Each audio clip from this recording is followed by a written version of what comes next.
Imagine for a moment that in the late 1990s, American voters look at Washington and reach a simple conclusion.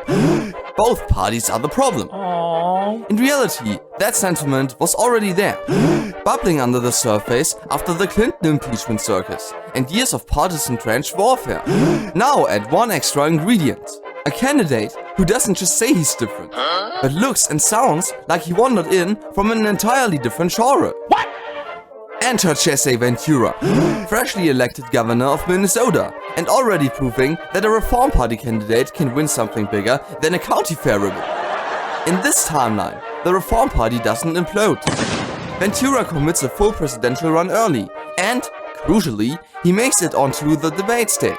Perfect. The moment that happens, the election stops being a polite disagreement between Al Gore and George W. Bush and turns into a three-way brawl where one candidate keeps referring to politics as if they were a tag team match.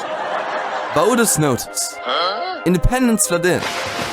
Younger voters show up in numbers that make campaign strategists nervous.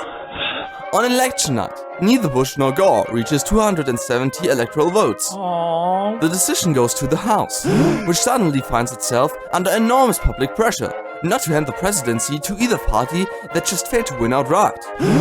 And so, in one of the strangest constitutional moments in US history, Ventura becomes the compromise choice. Less because Congress loves him, but more because the country is loudly tired of everyone else.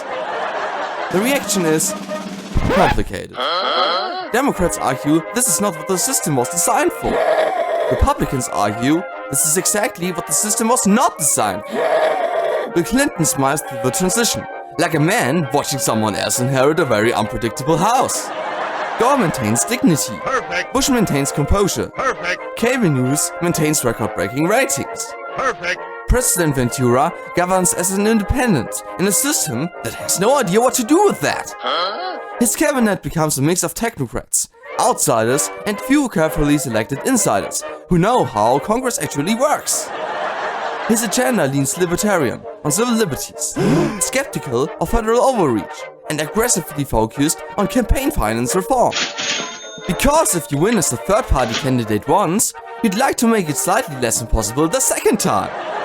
Then September 11, 2001 happens. Ventura responds decisively in Afghanistan, but without the same enthusiasm for a broader, open-ended war on terror. Surveillance expansions face heavier resistance. Iraq, lacking both bipartisan momentum and Ventura's interest, likely remains a hypothetical PowerPoint presentation somewhere in the Pentagon. By 2004, both parties have recovered enough to remember how elections usually work. Democrats and Republicans rally behind more traditional candidates, determined to reclaim the presidency from what they privately consider a 4-year experiment. Ventura runs again, now as the incumbent outsider, which is a phrase that makes political scientists quietly reconsider their career choices. And somewhere in the West Wing, during a heated budget negotiation with congressional leaders, President Ventura leans back, folds his arms and says, very calmly, "Gentlemen, I've settled bigger fights than this in a steel cage." Go to Valdo Marino. Ventura now with Marino, has him up. The body breaker, the back breaker applied by Jesse Ventura.